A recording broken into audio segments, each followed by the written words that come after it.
आज हम देखेंगे कि क्या साबिक डीजी आईएसआई फैज हमीद की गिरफ्तारी से सिर्फ तहरीके इंसाफ के लिए मसाइल पैदा होंगे। पाकिस्तान आर्मी की जानिब से अपने ही साबिक डीजी आईएसआई के कोर्ट मार्शल शुरू करने के ऐलान ने मुल्क के सियासी और अवामी हल्कों में हलचल मचा रखी है। आज इस सिलसिले में मजीद 3 साबिक फौजी अफसरान को तहवील में लेने का ऐलान किया गया। Lieutenant general retired Faiz Hamid की गिरफ्तारी को कोई तहरीके इंसाफ के बैकडोर राब्तों से जोड़ रहा है तो कोई इसको फौज के अंदरूनी निजाम के कड़े एहतसाब से जोड़ता दिखाई देता है।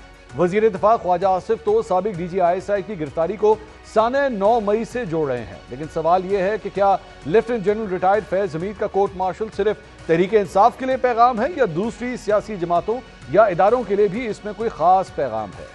नाज़रीन, साबिक डीजी आईएसआई की गिरफ्तारी के बाद आज इमरान खान ने अडियाला जेल में सहाफियों से गैर रस्मी गुफ्तगू में कहा कि जनरल फैज हमीद हमारा असासा था, उन्हें जाया कर दिया गया। मेरा जनरल फैज से कोई ताल्लुक नहीं, फौज फैज हमीद से तफ्तीश कर रही है, ये उनका अंदरूनी मामला है।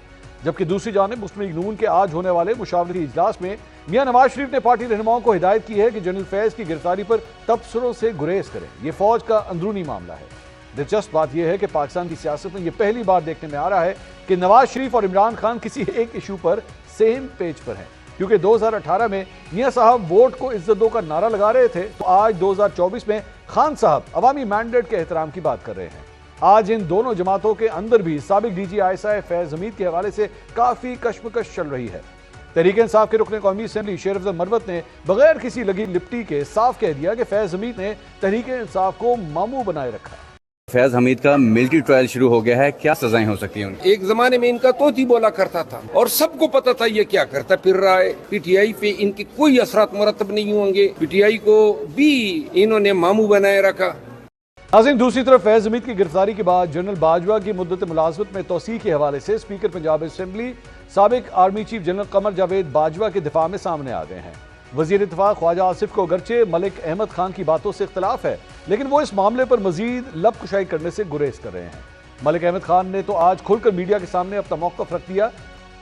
जनरल बाजवा क्लियरली सेड कि मैं कोई एक्सटेंशन नहीं ले रहा। मेरी समझ के मुताबिक और मेरी इंफॉर्मेशन के मुताबिक कुछ उनके पास ऑप्शंस थे, अगर वो कोई इल मोटिव प्ले करना चाहते, मेरिट को इंश्योर ना करना चाहते।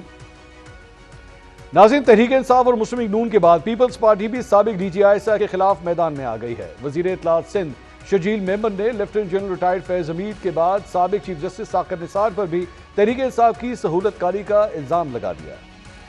कोई एक ट्राई का एक ग्रुप मिलके चाह रहा था कि अदम इस्तेकाम पैदा करें, लेकिन उसमें एक और भी सहूलतकार जो मेरी इत्तलात हैं, वो सहूलतकार जब खुद एक बहुत बड़े आईनी ओहदे पे मौजूद था, तब उसने इस मुल्क में आइन और कानून की जो धज्जियां उड़ाई वो पाकिस्तान के किसी भी शख्स से ढकी छुपी नहीं है। एक दहशत का माहौल पैदा करके उसने मनमाने जजमेंट्स लिए। बहुत सारे लोग पाकिस्तान में साकिब निसार के इंतशार का शिकार रहे हैं और आज दिन तक वो शख्स पीटीआई के बानी के पुष्पनाई पर खड़ा हुआ है।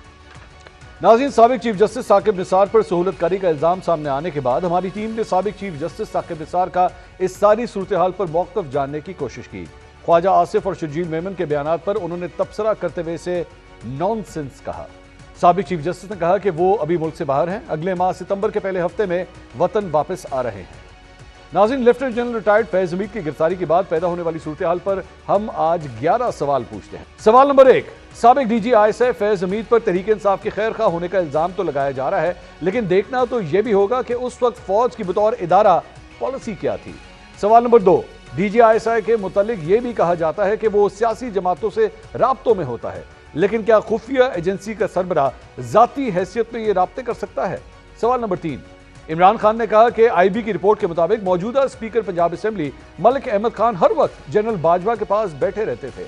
अगर कवर मुइज के इल्जामात पर एक साबिक डीजी आईएसआई के खिलाफ कार्रवाई हो सकती है, तो क्या एक साबिक वजीर आजम के इल्जाम को भी संजीदा लिया जाएगा।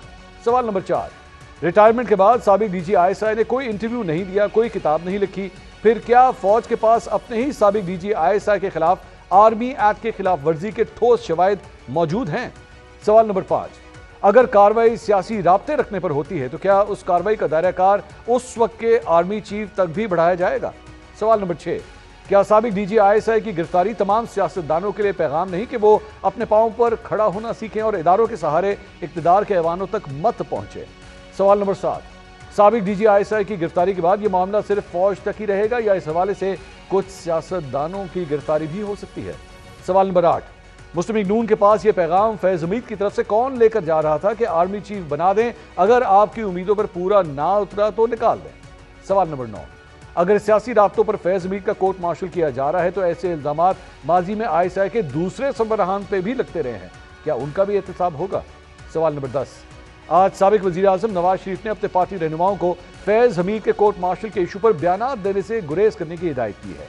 माजी में मुतअद्दिद बार नवाज शरीफ खुद साबिक डीजी आईएसआई को कड़ी तनकीद का निशाना बना चुके हैं। आखिर क्या वजह है कि अब वो अपने पार्टी रहनुमाओं को फैज हमीद की गिरफ्तारी पर बोलने से रोक रहे हैं? सवाल number 11, lieutenant general retired Faiz Hamid की गिरफ्तारी के फौरी बाद हमाद अजहर ने पंजाब में तहरीक इंसाफ की सदारत से इस्तीफा दे दिया। क्या इसको महज इत्तेफाक समझा जाए?